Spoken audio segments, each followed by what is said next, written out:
Hi, I'm Jackie. I'm an interior designer, and today I want to talk about paint colors, how to choose them, and hopefully today's advice will be things that you haven't heard before, or something a little different that will help you think about paint in a different way.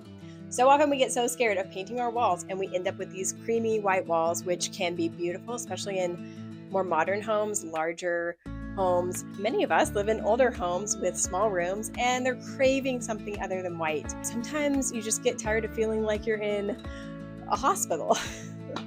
I admit that I have been anti-white. It feels like a missed opportunity. Let's maybe dig in and choose a color for our wall. So if you are more adventurous, and you've come to the right place. Let's start with creating a mood for your room and your home. We want to think about how do we want to feel in the space. Everybody's a little different.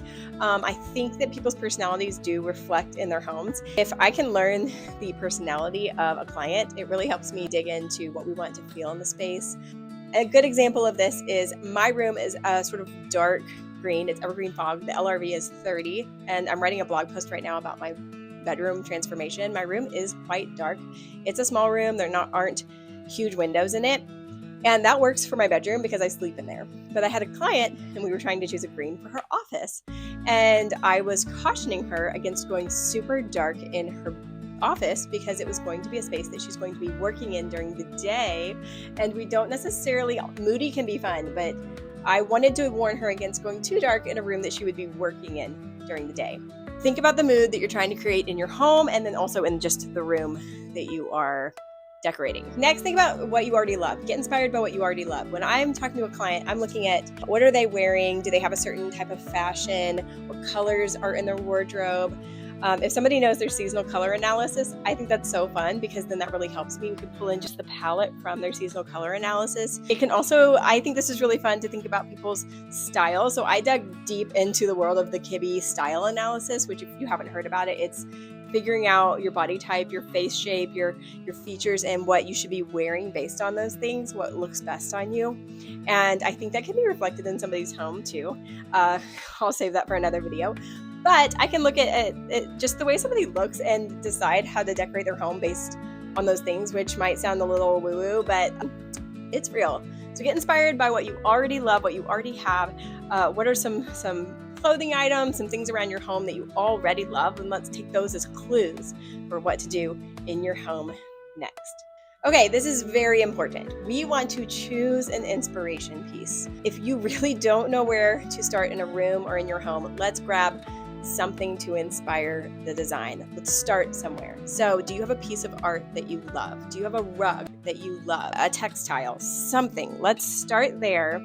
And I like to create Canva boards for my clients, for myself, where I take, say, a piece of art that's usually the easiest thing. Take the piece of art, put it on the Canva board, and we start pulling in furniture and other elements of the room into this design. Now, you don't have to only choose colors from this picture, but it can help you with even the feel of the room. I have a client that chose a piece of art that had a flower, and it was sort of an oil painting print, and so there were lots of little hues in it, but it was even just the palette itself that could take us in a direction. I could see her style in that photo, and that was our North Star, and we ran with it. That was the direction that we went. It also, funnily enough, included a lot of the colors from her seasonal color analysis, and it was very old world, so we kind of went in that direction with her home design. So start with a North Star. If you get lost, go back to that picture. If you're out shopping and you're like, I think this would look good in my home, but I'm not sure, pull up a picture of the piece of art or the rug or whatever it is, and look at it in the thrift store or in Target, wherever you are, and ask yourself, does this item go with my North Star, my inspiration item? This is very important. A note on that, and something that I will dig into later. When it comes to color palettes, it can be really easy to get stuck in creating a neutral space in your home and adding pops of color. This has been something that people have done a lot over the years, and it can be a really simplified way of choosing a color palette and incorporating color into your home, but let's not do that anymore. I have faith that you can do more than that. I think you are smarter than that. I don't think I need to dumb down and simplify color theory and colors in your home. I think you can handle more.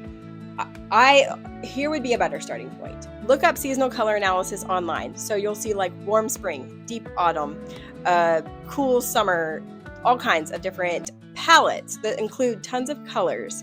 These are not extensive. It's not like these are the 20 colors that you can wear as a true autumn. It's a palette that goes together. The colors look nice together. They're cohesive. They don't clash. You can take that palette and you could decorate your room with colors within this palette, but also colors that look cohesive and nice next to this palette. Now, that's not even, we don't have to stop there, but that would be a great starting point. Maybe we don't just choose 3 colors or one main color, an accessory color, and an accent color. Let's push it a little further. Often the best designers, I think you look at the room, it makes sense, but you can't really pick things out easily. And I think that that's the goal for all of us. Let's make our homes collected and more just more interesting. And I want them to have more depth. We're going to push it with our color schemes, but when we're choosing our paint color for the wall, we've thought about the mood we want to create. We've looked in our closet. We are finding our North Star. So these things are leading us to finding the colors and the feels that we want for our room. We're creating a mood board. Now we have to choose a color for the walls. And we could go neutral. That's fine. I did shiitake in my living room and my dining room. It's a taupe mushroom color, and it looks great. I love it. I love it so much. It is more than a cream, right? It's still a neutral, but it has something to it. And it makes my home feel like a warm hug, a cocoon. And I have a 1960s split foyer, so I kind of want my home to feel more like a hug. So we have to grab some test colors, some samples from Lowe's, Home Depot, Sherwin-Williams, Benjamin Moore, wherever. And we have to start trying them out in our rooms. Now, ideally, you would get poster board. You'd paint your samples on your poster board, put them around the room at different times of the day.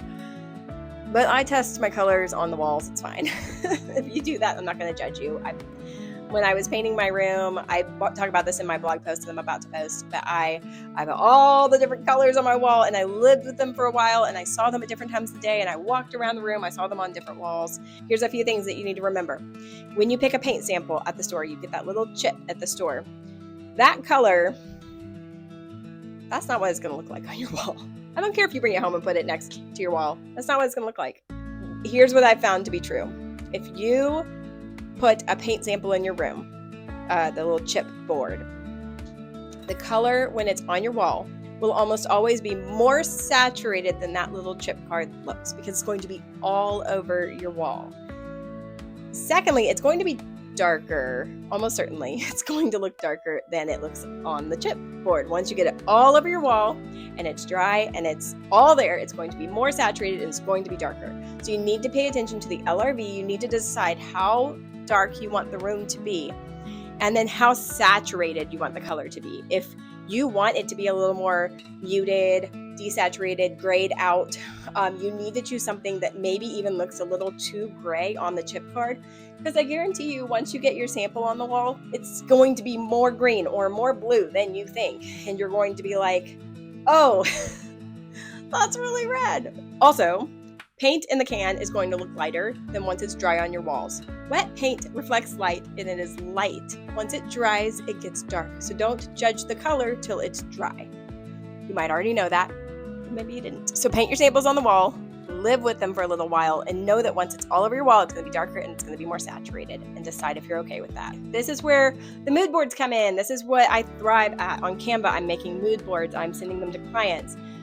Remember, your room is more than just the walls. We want to choose the base. We want to choose the wall color and be careful about it. But once you start decorating, I mean, even if you just choose the entirely wrong color, we can decorate around it and make it cool. So your room is going to be all the furniture you put in it, the accessories, the rug. We can make the room look really cool. Mood boards are important because they help you envision the space. I like to put the color as the background on the mood board that we're thinking about for the walls, and then start to put the furniture in. I remove the background. We make the room look cute.